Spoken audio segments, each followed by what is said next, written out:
What Vedanta says can be summarized as in one equation, which is tatvamasi. Tat means the cause, tvam means you, and then there is a resolution. That is a very big thing, because if you are equated to the cause of the universe, it is not something that we intuitively understand at all. Okay?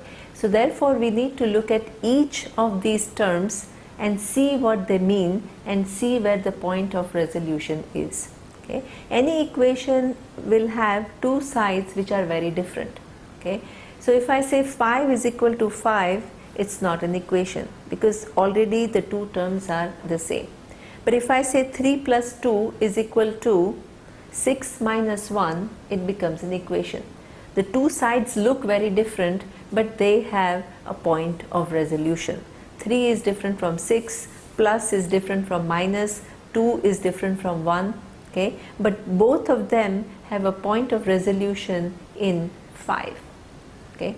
So this is where the cause of the universe and you, the individual, must have, upon inquiry, where something equivalent to 5, where the point of resolution is.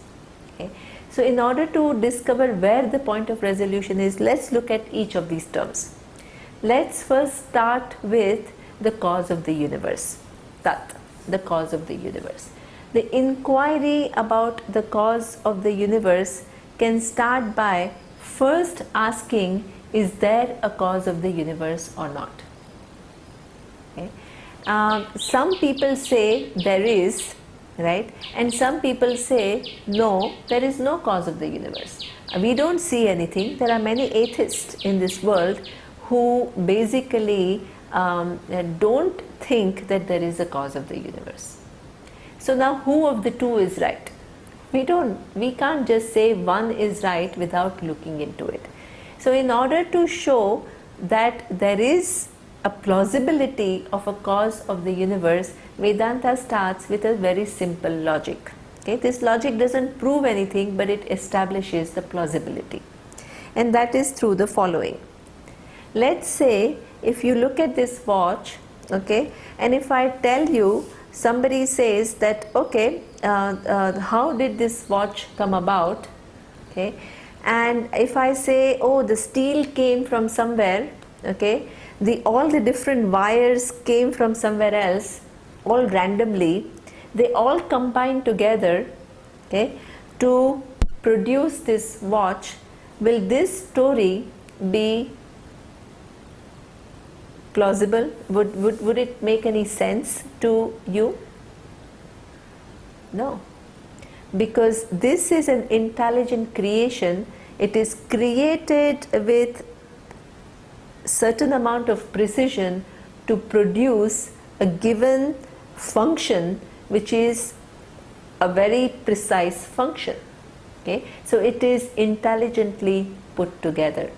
Anything that is intelligently put together cannot be construed as something just kind of randomly happening. Okay? Now, if that is the case for a small watch, then you can look at the universe and look at any given object in the universe. Whether you look at the physical body and see the complexity of this body, okay, that you need years and years of medical studies to study this given human anatomy, and even within this anatomy you can study one given part for years, whether it is the eyes or it's the ears or the bones, and you can spend lifetime and you still may not know totally the functioning, or you may not be able to totally reproduce or to totally repair this body. So that means that it is highly sophisticated organism which is put together, which is something, is a part of intelligent design. But not only this body is created, you have bodies of birds, bodies of reptiles, bodies of aquatic animals. So these bodies are also kind of, they have similar principles. You have respiratory system, you have digestive system, you have circulatory system, but at the same time they are all different. Okay, so therefore the design is something which is amazing. It has so many different species in this universe, but there is also everything given for each of these species to survive. Okay, so you need water, you need air. The fish, they are underground, so they need different kinds of respiratory system to survive. It is not human respiratory system. So you have not only the species, but you have all the forces of the universe which enables each of these species to survive, and each one works in harmony and in integration with the other in order to produce one whole universe. So you can imagine the amount of intelligence that is at work. A human eye has a different range of vision than an eye of a bird. So when the bird looks at the universe, don't think the same forms appear. Okay? Because it's a different programming, it will see the world quite differently. Okay? A reptile will see the world very differently. It's not that this table is seen equally by everyone as the same table. So sometimes you go, and they give you a different glass, and you can see the same object, you see totally differently. And the world is like that. And all these possibilities and combination is something which is put together, and it is mind-boggling in terms of how much intelligent it actually manifests. Okay? So therefore, it is now, we can say, it is more plausible that there is the cause of the universe than to construe that the universe is just totally random. Okay? Now the next question is, if there is a cause of the universe, then what is the nature of the cause? So that's the second question. In order to answer that question, Vedanta talks about two different kinds of causes. One, any creation which is intelligently put together requires maker, the efficient cause, and the material. So let's take this cup now, this huge cup, and there is a maker of this cup who is the person who sat in a factory and molded this steel to prepare this cup. Okay? Now that is the maker. And then what is the material cause of this cup? The material cause of the cup is steel. Okay? Now let's look at in terms of the whole universe, what could be the nature of the maker? In order to make this cup, I must have knowledge of this cup. Without the knowledge, it is impossible to make the cup. So the maker must have the knowledge and also the capacity. Not only knowledge is not enough, the person must also have a certain understanding of how it works, how these different parts join together, how to mold the steel to this shape. So it must have the knowledge and also then the capacity to make the cup. Okay, so this is what is required. Now let's logically look at the nature of the cause of the universe. In order to create this highly complex universe, which involves all the different galaxies, okay, within these galaxies, the sun, moon, the planets, the earth, different species within the earth, different forces within the earth, okay, what kind of knowledge is necessary? To create all, you need what? All knowledge.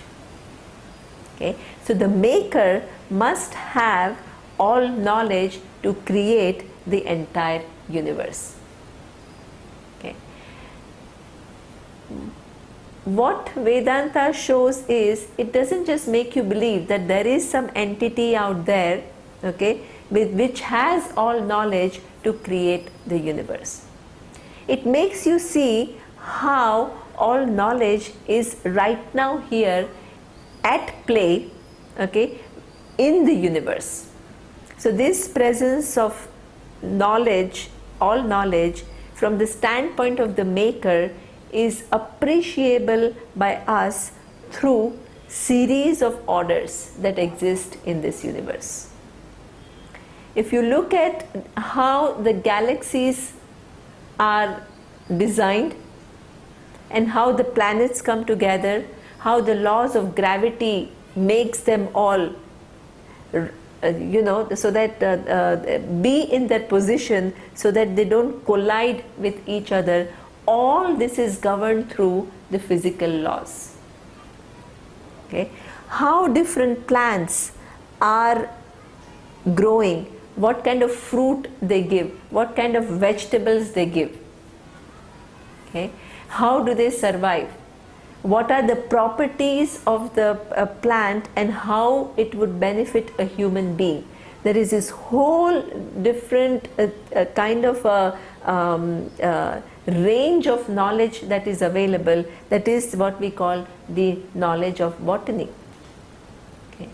Then you have the knowledge which is manifest in form of human anatomy, the physiology. Okay. How different organs and how the whole system works, how your circulatory system works in conjunction with your digestive system, your respiratory system, your brain, how does it all work to make you function as a given entity in the universe. This is all part of what we call the laws of anatomy or physiology. Okay? And what is that? It's all knowledge. It's all different things combined together to make this organism work in a given way with a given range of possibility. Okay? Then you also have a law of epistemology. Law of epistemology is, yes, a human being is not only able to survive but is able to know different things. So how does the brain work? How the sense organs actually give the signals to the brain, how the brain with its electrochemical and neurons the circuits, it can actually capture this data and produce the knowledge, okay, and then make sense of what is happening and then actually interact based on making that sense is part of what we call the laws of human anatomy or neurology or biology. Okay. Then you have the epistemology. Then you have laws of psychology. How are you going to, how you are feeling at this given point in time is not only governed by how you are at this point, but series of experiences that you have had in the childhood. So there is a law which governs who you are, how you are, and that is how you are emotionally, and that is what we call the law of psychology.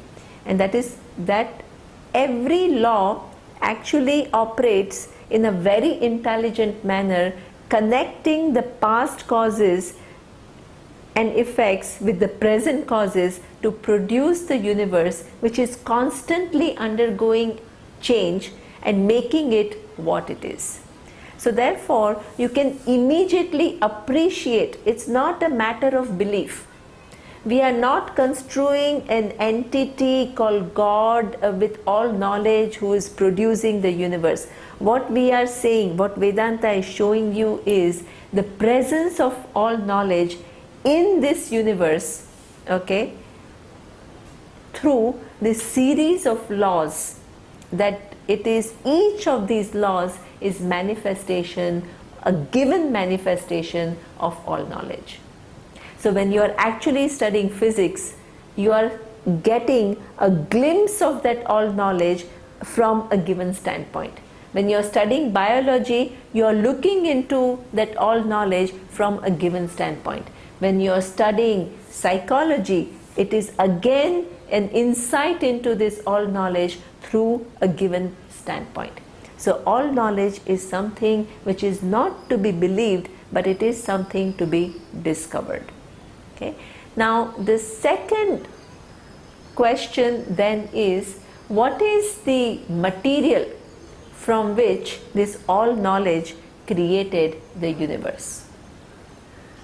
Okay. So as I had said, in this case the material that was required by the cup maker was the steel. Now in the case of the universe, where did the material come from? Okay. Here it's very important to understand one thing, that while in the creation you can have material which is other than the maker, but in the case of the entire creation, okay, everything is yet to come about. Nothing is already produced. The creation, which includes time, space, and every object within time and space, is yet to come. So where is the material? If there was already a material which this all knowledge used to produce the universe, then already there is a creation, because that material is there. So who created that material? Okay, so already there is a creation. But since we are talking about the cause of the whole creation, and none of the time, space and object framework has come about, where could be the material? There is only one logical possibility, that the maker itself is the material. Because the material cannot be distinct from the maker, because anything distinct implies already the creation, and we are talking about the cause of the creation. Okay. And creation, that which made it possible for the creation to come about. Okay. So therefore, this is a very important thing, that in the case of the cause of the creation, the material cause and the maker or the efficient cause is one and the same.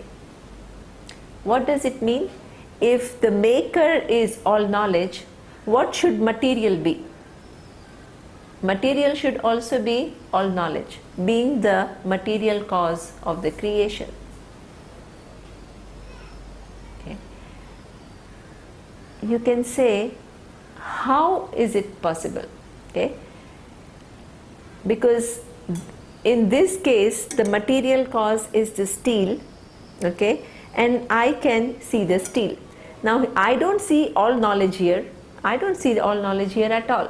So if you're telling me that the material cause of the creation, which is pervading, the material cause of the creation pervades that object, okay, the maker can be away from this creation, which is the cup, but the material cause of the creation, can it ever be away from the form, the object?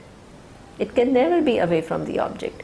So if the cause of the universe, which is all knowledge, is the material cause of the creation, where should it be? It should be everywhere. Because material cannot be, the steel cannot be away from the cup. The material cause of the entire creation cannot be away from the creation. So that means all knowledge is not only all the different laws, but it is also all the entities which are governed by the laws, being the material cause for the creation. How is that possible? Because I don't see all knowledge here, I don't see all knowledge here, I only see forms. I see bodies, within the bodies I see different organs, I see mountains, I see river, I see rocks, I see grass, I see trees. I don't see all knowledge. If all knowledge is the material cause of the creation, I should be able to see it everywhere, like I see the steel here. Okay.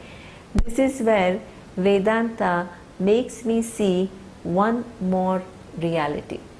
Okay. In order to understand the fact that in fact it shows me all that is here is all knowledge. Where you see the form, Vedanta wants to show you that there is the presence of all knowledge. In order to take you from what you see to what Vedanta wants you to see, it devises a methodology, which is what we call the methodology of Satyam and Mithya. Okay. How do you define Satyam and Mithya? Satyam is that which is independently existing, and Mithya is that which has a dependent existence. Mithya does not mean illusion, Mithya does not mean false, Mithya just means something which has a dependent reality. Okay, so now I have to take you from where to where? From seeing the steel as material cause to all knowledge. Okay, which is really the cause. How do I do that? By making you inquire into this cup again. This cup, if I ask you, just let's start by, if I ask you what is this object, what would you say? What would you say it is? You would say it's cup. Okay? But I would say that it is steel. Who is more right? Is cup more right or is steel more right? Both are right, it's true, it's a given standpoint, but since cup and steel are not synonyms, one has to be more right than the other.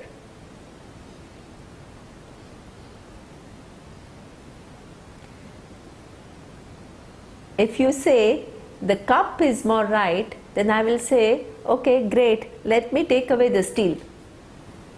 Because this is not steel, I am saying it is steel, I'll take away my steel. Will you be able to find your cup? Will there be any entity remaining if I take away the steel here? Steel is not above the cup, it is not below the cup, it is not on the side of the cup. All that is here is steel. When it is put in this given form, which performs a given function, we give it a name called cup. So that means the cup, neither you can say it is totally false, nor you can say it is independently existing Satyam. It has that in-between status, which is what we call Mithya. Okay. Now, you may think that now, wow, I know the Satyam and Satyam is steel. No. If I ask you what exactly is this steel, again it is, it's metal, and metal is available in this, what do you call, the mines. So it is actually part of the earth, right? So therefore this steel itself cannot exist without the earth, right? And in the mines there is earth, and then in that earth there is a metal existing. So the steel has a dependent reality, and then the earth, the ore becomes the Satya. Now that ore itself is nothing but different atoms put together. So the ore now becomes Mithya and atoms become Satya. Now the atoms themselves cannot depend without particles, so particles become Satyam and atoms become Mithya. In fact, this steel cup, which seems so real and so tangible, Vedanta is telling you at every level, starting from cup to steel to earth to atoms to particles, it's just series of Mithya. It is this in-between existence. At each level it depends upon something else. At each level it depends upon something else. So what exactly is the final building block of the universe? No scientist can tell you that. In fact, they go on going down further. Okay, from the particles they go to quarks, and then and after that it all becomes very, very fuzzy and very it becomes only a concept. There is no real tangible entity anymore. Okay, quantum physics, all the tangibility of the universe goes away at that level. But the quantum physics has no final answer to what exactly is the final building block. This is where Vedanta walks in, and it tells you that it's not a given object or an entity which is the final building block of the universe. It is the all knowledge. It is the intelligence, which as though makes these very tiniest particles manifest and puts together these particles in different configurations with different permutations and combinations, which sometimes becomes steel, sometimes becomes water, sometimes becomes mountain, sometimes becomes a human body. Okay? And it is all nothing but the all intelligence, which is the material cause of the universe. All knowledge is not only in form of the laws which govern the universe, it is in form of every entity that is there which is governed by the laws in the universe. Because any entity that you look at has a dependent existence, and ultimately it depends upon something and something and something, and ultimately it depends upon all intelligence. Now, you may think that okay, there are all these objects and then there are gradations, and all knowledge is like behind the just at the bottom. Is it true? No. Wherever there is mithya, wherever there is a dependent reality, the satyam exists very much as is adhisthana. Okay? So at the level of particles, there is intelligence manifesting. When the particles combine to become atoms, there is intelligence. When those atoms come together to become earth, there is intelligence. At every level there is a presence of intelligence. At every level it as though adds one more function, okay, to become something, a value added function. Then from earth to steel there is intelligence, okay. Then from steel to cup a human being is used. There again there is a human intelligence involved. At every given point in time there is a presence of intelligence. At no point that there is no, that means in and through the entire series there is a manifestation of all knowledge. So that means that all knowledge is all that is in this. When I look at the universe, it may seem to me that there are many different objects, but what Vedanta says is that all that is here is all knowledge which manifests in many different names and forms, okay, and it also manifests in form of all the different laws which combine and put together these forms in a given way so that the whole universe functions. So all that is here is Ishvara. Ishvara is the name for the cause of the universe. That is the first side of the equation, which is the cause of the universe, which is all intelligence. Now the second side of the equation is I, that Tat, the cause of the universe, is equated to you. Okay? So now you have to determine who you are. Okay? You are certainly not that all intelligence. Nobody can claim to be that all intelligence. We are all subject to all these laws. We are not creator of laws as this entity. Okay? In fact, we find ourselves very helpless, and this is why all the pursuits are. because I feel that I'm limited, I feel that I'm inadequate, I feel that I'm wanting, and this is why I begin, a whole life goes in acquiring a few things. So where is the question of my being all knowledge? It is impossible. Okay, so I have to re-look at what is my real nature. Okay, if my nature is what I have concluded, I am certainly not the all knowledge. Okay, but if I have wrong conclusion about who I am, and maybe my nature is different, then there is the possibility of equation.